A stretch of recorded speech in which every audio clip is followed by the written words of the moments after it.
বাংলাদেশ ক্রিকেটের অনেক অর্জন মোহাম্মদ আশরাফুলের ব্যাটে, এ ব্যাপারে সন্দেহ নাই।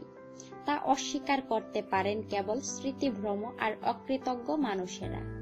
তার প্রতিভার কমতি নাই, কিন্তু সবচেয়ে বড় সমস্যা ধারাবাহিকতাই। বাংলাদেশ ক্রিকেটের প্রথম সুপারস্টার বলা হয়ে থাকে তাকেই। তার ব্যাটেই বাংলাদেশ তার সোনালী অতীত রাঙ্গিয়ে এবং বিশ্ব ক্রিকেটের পরাশক্তিতে পরিণত হচ্ছে।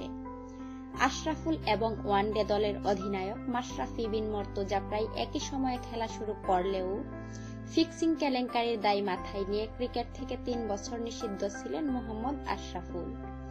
মাশরাফি এখনো খেলে গেলেও আশরাফুল কি আদৌ জাতীয় দলে আবার ফিরতে পারবেন?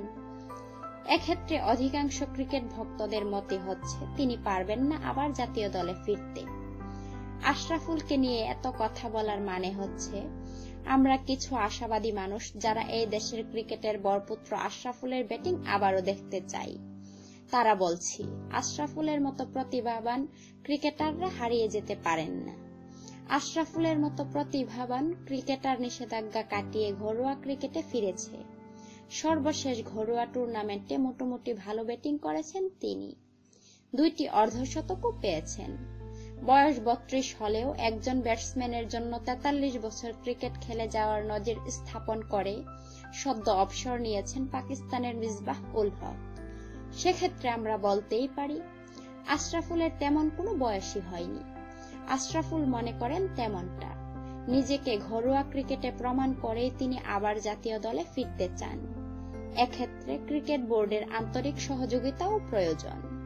যেমন আশরাফুলকে বাংলাদেশ এ টিম বা যুব দলে খেলার সুযোগ দেয়া যেতে পারে। সামনে অস্ট্রেলিয়া সিরিজের আগে প্রস্তুতি ম্যাচেও তাকে খেলানো যেতে পারে। বাংলাদেশের ক্রিকেটের নবজাগরণের পিছনের নায়কদের একজন হিসেবে আশরাফুলকে শেষ এই সুযোগটা দেয়াই যেতে পারে, এমনটাই প্রত্যাশা করছি ক্রিকেট বোর্ডের কাছে। প্রিয় ভিউয়ার, মোহাম্মদ আশরাফুল সম্পর্কে আপনাদের কি অভিমত কমেন্টে জানান আমাদেরকে। সেই সাথে ভিডিওটি একটি লাইক দিন এবং আমাদের চ্যানেলটিকে সাবস্ক্রাইব করে না থাকলে এখন